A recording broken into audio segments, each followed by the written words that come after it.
ರಾಜ್ಯದಲ್ಲಿ ಯಾವುದೇ ಪಕ್ಷ ಆಡಳಿತದಲ್ಲಿದ್ದರೂ ಪಾಲಿಕೆಗಳಿಗೆ ಸಕಾಲಕ್ಕೆ ಅನುದಾನ ಬಿಡುಗಡೆ ಮಾಡಬೇಕು. ಇಲ್ಲದಿದ್ದರೆ ನಗರಗಳ ಸ್ವಚ್ಛತೆ ಮೇಲೆ ಸಾಕಷ್ಟು ಪರಿಣಾಮ ಬೀರಲಿದ್ದು ಅನುದಾನ ಮೊತ್ತ ಬಾಕಿ ಉಳಿಸಿಕೊಳ್ಳುವುದು ಸರಿಯಲ್ಲ ಎಂದು ಕೇಂದ್ರ ಸಚಿವ ಪ್ರಹ್ಲಾದ್ ಜೋಶಿ ಹೇಳಿದರು.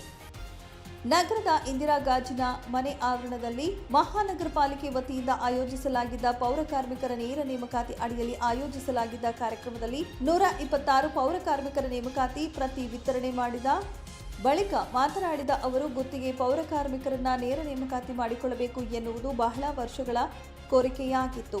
ಇದರಿಂದ ಅವರ ಬಹಳಷ್ಟು ಅನುಕೂಲವಾಗುವುದು ಎಂದು ತಿಳಿಸಿದರು. ಬಳಿಕ ಶಾಸಕ ಮಹೇಶ್ ತೆಂಗಿನಕಾಯಿ ಮಾತನಾಡಿ, ಪೌರ ಕಾರ್ಮಿಕರಿಗೆ ಬೇಕಾದ ಎಲ್ಲ ಅನುಕೂಲಕರ ಸೌಲಭ್ಯಗಳನ್ನು ಕಲ್ಪಿಸಲಾಗುವುದು. ನಗರದ ಸ್ವಚ್ಛತೆಗೆ ಹೆಚ್ಚಿನ ಆದ್ಯತೆ ಕೊಡಬೇಕು. ನಿಮ್ಮ ಸಮಸ್ಯೆಗೆ ಸ್ಪಂದಿಸುವ ಕಾರ್ಯ ನಮ್ಮಿಂದ ಆಗಲಿದೆ ಎಂದು ತಿಳಿಸಿದರು. ಈ ಸಂದರ್ಭದಲ್ಲಿ ಶಾಸಕರಾದ ಪ್ರಸಾದ ಅಬ್ಬಯ್ಯ ಪಾಲಕ್, ಆಯುಕ್ತ ರುದ್ರೇಶ ಘಾಳಿ, ದುರ್ಗಮ್ಮ ಬಿಜವಾಡ, ಪಾಲಿಕೆ ಸದಸ್ಯ ರಾಜಣ್ಣ ಕೊರವಿ, ದೊರಾಜ ಮಣಿಕುಂಟ್ಲ, ಉಮಾ ಮುಕುಂದ, ಶ್ರೀನಿವಾಸ್ ಬೆಳದಡಿ, ರೂಪಾ ಶೆಟ್ಟಿ ಇತರರು ಇದ್ದರು.